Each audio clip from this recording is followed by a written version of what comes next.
नमस्ते, मेरा नाम शुभम है और आप मुझे ब्रेन ऑफ बिहार पे देख रहे हैं। संडे है और अपडेट भी बहुत सारा है सहारा इंडिया से रिलेटेड, इसलिए बताना आज जरूरी है। वीडियो थोड़ा सा लंबा होगा, हम कोशिश करेंगे कि 10 मिनट के अंदर सारा चीज आप लोगों को बता दें। तो पहला अपडेट है 30 हजारी कोर्ट दिल्ली से, जहां पे 17 फरवरी को बेल एप्लीकेशन जो एंटीसिपेटरी बेल के लिए गए हुए हैं 4 लोग सहारा इंडिया का, जिसमें मेन स्वप्ना राय, ओपी श्रीवास्तव, अलख सिंह, एसबी सिन्हा, ये चारों लोगों का है। इसमें अगला डेट 24 फरवरी पड़ा है, लेकिन इसका लगता है कि निष्पादन हो जाएगा अब 24 तारीख को, क्योंकि जो अपोजिट पार्टी है, जो विक्टिम है, जो पीड़ित हैं, वो अपीयर नहीं हुए हैं, ना ही उनके वो कोई वकील अपीयर हुए हैं। और जो थाना की आईओ हैं, उनके द्वारा बताया गया है कि मामला सेटलमेंट हो गया है, इसीलिए कोई नहीं आ रहा है पीड़ित के तरफ से। तो ये सेटलमेंट आईओ के साथ भी हो गया होगा या विक्टिम के साथ तो हो गया ही है, जैसा कि बयान दिया गया है कोर्ट में। तो ये मामला लमसम अब खत्म हो गया। तो मेरा ये क्वेश्चन है कि क्या एफआईआर करने पे ही सेटलमेंट पे सहारा जाएगी? तो अगला स्टेप हम लोग का एफआईआर ही होगा, और इसके लिए हम लोग एक आध महीना में सारा प्लानिंग करके, जो हमने बोला था कि 1 लाख एफआईआर देश भर में एक दिन में करवाना है, उसी रास्ते पे अगर भुगतान होता है, सेटलमेंट होता है, तो उसी पे हम लोगों को चलना है।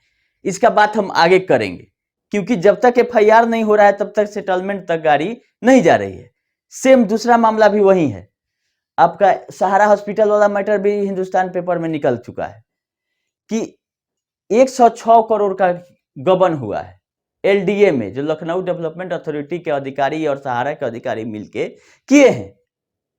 और हम ये चाह रहे थे कि सहारा हॉस्पिटल में कोई ना कोई पेंच लगे, वो लग गया है। इसका भी कॉर्पोरेट इंसॉल्वेंसी प्रोसेस में है, नीलाम होने ही वाला था कि अपने सहमति से बेचने का एग्रीमेंट मैक्स हेल्थ केयर से कर ली है 940 करोड़ में। लेकिन इसी बीच में जो लीज डीड है उसको ट्रांसफर करने का आवेदन दिया गया है कि हम लोग का जो डीड है, सारा हॉस्पिटल का जो जमीन है लीज पर, उसको ट्रांसफर कर दिया जाए मैक्स हेल्थ केयर को। तो पुराना फाइल खंगाला गया, उस पर धूल मिट्टी जो पड़ा हुआ था उसको साफ करवाए हैं, त्रिवेदी जी एक है। और उसके बाद देखा गया कि जब ये लीज इनको किया गया है, उस समय ये अधिकारियों से मिलके लमसम 106 करोड़, उसमें तो हिंदी में लिखा हुआ है 1 अरब 6 करोड़, आप लोग इसको शॉर्टकट में करोड़ में ज्यादा आजकल चल रहा है सहारा का मैटर, जैसे 5000 करोड़, वैसे ही 106 करोड़ रुपया का गबन है। उसका नोटिस भी 15 फरवरी को जारी हो गया है, अब हो गया। और अब इसके लिए 1 मिनट के लिए हम मौन धारण करेंगे मैक्स हेल्थ केयर के लिए, कि बहुत कूद के आया था सारा हॉस्पिटल खरीदने, या क्या इंटरनल डीड हुआ था नहीं हुआ था किसी को नहीं पता। जब जानते हो बाबू की पैसा पब्लिक से उठाई हुई है सहारा, इसका हर एक मामला ही पेचीदा है, बिना सुप्रीम कोर्ट गए हुए कुछ निर्णय होता नहीं है, इसीलिए इसका संपत्ति का कोई वैल्यू नहीं देना चाहता है, ना खरीदना चाहता है। एमबी वैल्यू वैसे ही है, खरीदार ही नहीं है। जब खरीदार ही नहीं है, आपका 10 लाख करोड़ का संपत्ति हो, जब खरीदार ही नहीं मिला, नीलामी होके देख लिया गया, तो उसका वैल्यू क्या रह जाएगा? कोई भी है, मेरे पास भी अगर कोई संपत्ति है और उसका खरीदार नहीं है, कोई 1 रुपया का नहीं है वो, उसी तरह से सहारा हॉस्पिटल का पेज फंसते हुए दिख रहा है। क्या फंस गया है? अब 106 करोड़ मैक्स हेल्थ केयर देगा कि सहारा देगा? ये तो ड्यूज सहारा पे निकल गया कि आपने कम रेट, सर्कल रेट जो होता है वो था 1800 रुपया कुछ करके लगा दिया गया था, 1815, और होना चाहिए था 2300, लमसम 400 450 रुपया पर वर्ग फीट, और आज का सर्कल रेट दिखाया गया है कि 49,500 रुपया पर वर्ग फीट है के हिसाब से कैलकुलेशन किया गया है। तो 106 करोड़ रुपया का लायबिलिटी गिर गया है सहारा पर, जो कि मांग लिया गया है कि डीड तो ठीक है ट्रांसफर होगा, पहले 106 करोड़ जमा कीजिए और लीज रेंट भी जमा कीजिए 10 करोड़, वो मिला के टोटल 117 करोड़ का डिमांड गया है। लेनी की देनी पड़ रही है अब मैनेजमेंट को, जितना चालाकी से चाह रहा था कि बेच के निकल जाएंगे, अब मैटर फंस गया। और इधर नीलामी की प्रक्रिया सीआईआरपी में टाइम लिया गया था कि 3 वीक का टाइम दीजिए, अप्रूवल हमको लेना है, नहीं तो इधर से सरकार भी नीलाम करने की तरफ बढ़ेगी। और ये लोग क्या किया था कि इंटरनल आपसी सहमति से मैक्स हेल्थ केयर को ट्रांसफर कर रहा था, लेकिन वो भी कंपनी आपकी जैसे क्यूसप गई है कॉर्पोरेट इंसॉल्वेंसी में, तो सहारा इंडिया मेडिकल इंस्टीट्यूट भी कॉर्पोरेट इंसॉल्वेंसी में है, इंसॉल्वेंसी प्रोफेशनल बहाल है इसमें। इसके संपत्ति से रियलाइज करके और जो लोन लिया गया था 500 करोड़ उसका चुकता किया जाना है। लेकिन इसमें भी बीच में सेटलमेंट इसलिए कर लिया गया कि देखा गया कि ये प्रॉपर्टी अच्छा है, इससे कुछ ज्यादा पैसा मिल सकता है, जितनी लायबिलिटी है उससे ज्यादा, तब ये आई सहारा बीच में सेटलमेंट करने के लिए लेकिन उसके बीच में अब आ गया लखनऊ डेवलपमेंट अथॉरिटी और इसमें गबन आ रहा है। तो इसमें दोनों तरफ के लोग फंसेंगे। अधिकारी जो उस समय के अकाउंटेंट या कंप्यूटर ऑपरेटर हैं वो रिटायर हो चुके हैं, उनका भी नाम हो रहा है, इसमें आ रहा है। तो बहुत ही अच्छी खबर है क्योंकि सहारा के हम लोग शुभचिंतक ही हैं कि सहारा के जमाकर्ताओं के लिए वीडियो बना के बता रहे हैं। तो ये अच्छी खबर है। हम लोग चाह रहे थे कि सहारा हॉस्पिटल बिके नहीं, रुके, इसका नीलामी जो है तो रुक गया, किसी कारण से रुके। अब ब्याज तो बढ़ते रहेगा, जो पिरामल फाइनेंस है जो लोन लिया गया है, और ब्याज बढ़ेगा तो एनसीएलटी वाला प्रक्रिया तेज होगा कि जल्द से जल्द इसको बेच के दीजिए। तो मैटर लमसम में उलझ गया।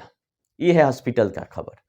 ये दोनों हो गया। तीसरे पे आ जाइए आप। सहारा इंडिया कमर्शियल कॉर्पोरेशन का भी केस लगा हुआ था सिक्योरिटी अपीलेट ट्रिब्यूनल में, उसका बेंच नहीं लगा है और अगला डेट उसमें 17 अप्रैल 2024 दिया गया है, 2 महीना आगे का। कमर्शियल का भी हमको उम्मीद था कि कुछ ना कुछ देखते हैं कि क्या आता है, कि कमर्शियल में भी बहुत लोगों का पैसा जमा है।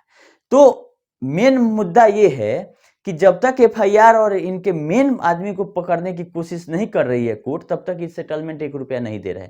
तो हम एक डाटा निकालते हैं एमसीए के साइड से, सारे इनके मेन कंपनियों के डायरेक्टर का लिस्ट, उनका एड्रेस, सब कुछ हम व्यवस्थित करते हैं। आप लोग मांगिएगा लो आपको देंगे। अगर हमको भी लीगल टीम बैठाना पड़े पटना में तो हम बैठा के और सबको एफआईआर, एक दिन में 1 लाख एफआईआर कराने की व्यवस्था किया जाए, तभी कुछ ना कुछ होगा। क्योंकि पोर्टल भी फेल होते हुए दिख रहा है। हम लोग उम्मीद में थे कि कहीं ना कहीं कम से कम मूलधन भी पोर्टल से मिल जाता तो लोगों को राहत मिलती, लेकिन पोर्टल केवल और केवल सिस्टमेटिक, मतलब लोगों का टाइम काटने वाला, जैसे सहारा काट रही थी, पोर्टल भी टाइम काट रहा है, कोई तेजी नहीं है। हाँ, ऊपर से प्रेशर है तो ये लोग आज चले हैं फॉर्म अपडेट कराने। पहले वाला फॉर्म क्यों नहीं किया आप? अब ऑफिशियल क्यों नहीं ला रहे हैं कि हम फॉर्म ले रहे हैं? इसको प्रेशर है सहारा इंडिया को, और अपने बचने के लिए ये सारा फॉर्म अपडेट से लेकर और सारा मोबाइल में दिया गया है अफरा तफरी में, नहीं तो ये नहीं देती पहले। दूसरा एक लेटर जारी किया गया है, ऊपर से सोशल मीडिया से ही आ रहा है न्यूज, कि थाना प्रभारी लोगों को दिया गया है कि मेरे ऑफिस से सामान निकालने दीजिए, काम करने के लिए नहीं। ये अपना सामान लेके उसके बाद इनसे भेंट होगा।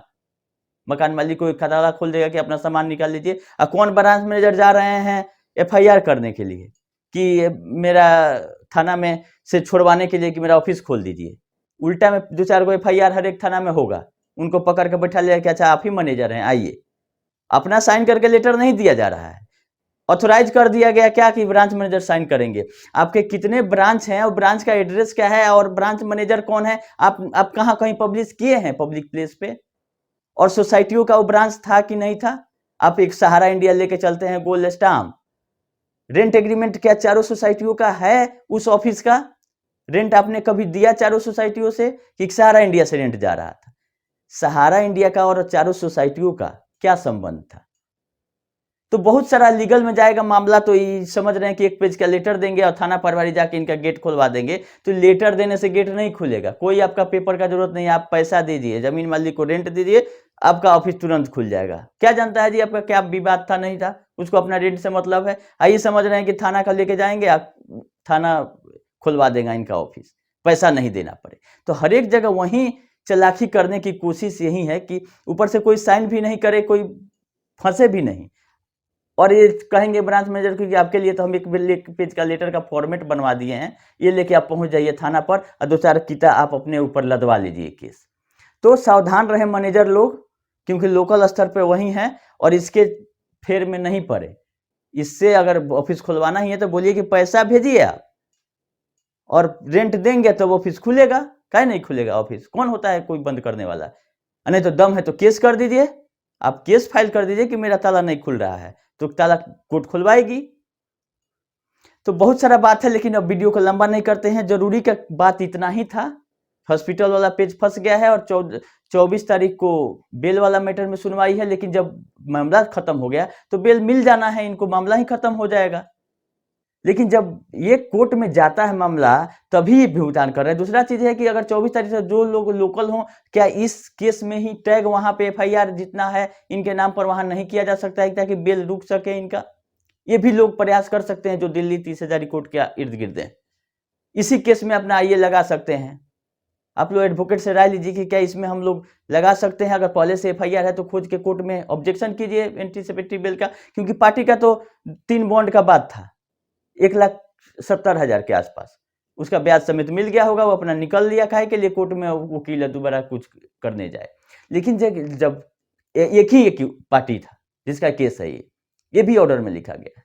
तो लेकिन जिसका और लोगों का बाकी है लोकल स्तर पे है तो उसमें इसमें ट्रैक करे कि इसके बेल को रोका जाए कि एक आदमी नहीं है, लिस्ट लंबा है और बिना एफआईआर कई लोग सुन नहीं रहे हैं। और ये सोसाइटियों का मामला था, शहरियन का। तो आप लोग प्रयास करें कि इनका बेल रुके तभी कुछ होगा। मेन व्यक्ति यही है, नहीं तो करनेश वैसी जी का भी बेल एप्लीकेशन लग रहा है हाई कोर्ट में, तो उन लोगों का कोई वैल्यू नहीं है। वो 1 साल नहीं 5 साल जेल में रह सकते हैं, सारा पैसा दे के छुड़ाने नहीं जाएगी। लेकिन ओपी श्रीवास्तव, सपना राय, अलग सिंह, ये लोग जो मेन लोग हैं इनको छुड़वाने के लिए कुछ पैसा खर्चा कर सकती है अगर कोर्ट सख्त हुआ तब। खैर अभी के लिए इतना ही, फिर जैसा अपडेट रहेगा करते रहेंगे। धन्यवाद।